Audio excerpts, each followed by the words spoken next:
1 year ago, I was a traumatized library director struggling with suicidal thoughts. And today, I'm developing a television comedy about libraries. This is the story of how everything changed. 1 year ago today, I spoke the hardest truth of my life.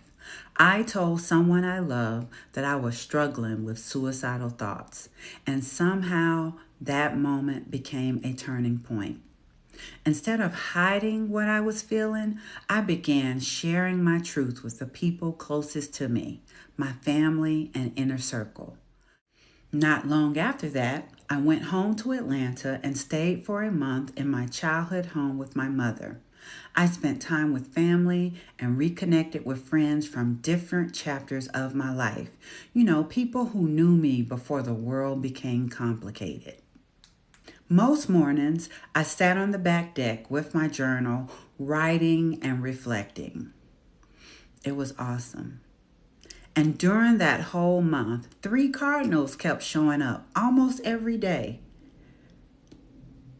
It felt like a quiet reminder that I was still connected to something deeper than my pain. And when I returned to Chicago, something happened. Every time my doctor mentioned returning to work, I would fall apart. Hands down. The trauma was still there. So my doctor told me that if I wanted to move forward, I needed more support. That's how I entered an intensive outpatient program where I was diagnosed with PTSD. At first, I went reluctantly, but what I found there changed me in the best possible way. Group therapy helped me understand that something had happened to me, and those moments do not define me. Art therapy became my favorite part of each week. Creating something with my hands, it helped me release things and create new visions for my future. The artwork I created during that time still hangs in my home today. Around that same time, I started walking along Lake Michigan several mornings each week. Those early morning walks became a rhythm in my life, a reminder that healing isn't something you just talk about, it's something you practice. And by November, those morning walks led me to complete my first 10K. Something I never imagined I'd be strong enough to do just a few months earlier. Slowly, something began to happen. I found my voice. I started sharing my story online through a channel I created called Vee Speaks Life, and people began writing to me saying they felt less alone and that my story encouraged them to finally seek the support for themselves. That's when something clicked deep inside. Telling my truth creates space for other people to heal. Around that same time, my friend Joycelyn reminded me that we had started writing something together almost 2 years earlier.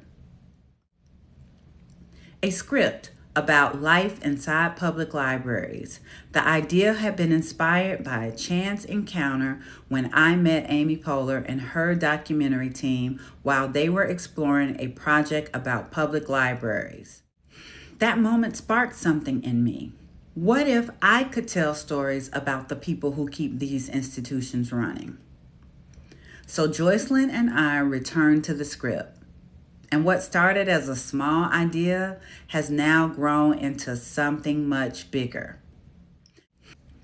Today, we are developing a comedy called The APL, a show about life inside public libraries and the people who serve their communities daily.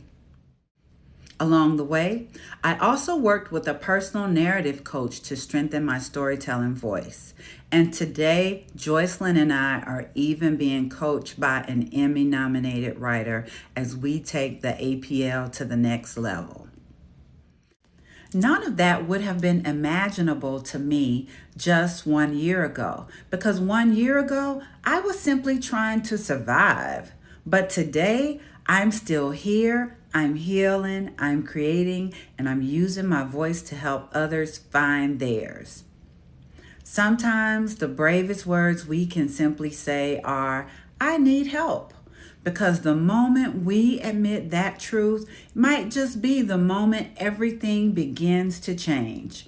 And 1 year later, I'm not just surviving, I'm thriving. Still here, still healing, still creating. Still here, still healing, still creating. Still here, still healing, still creating.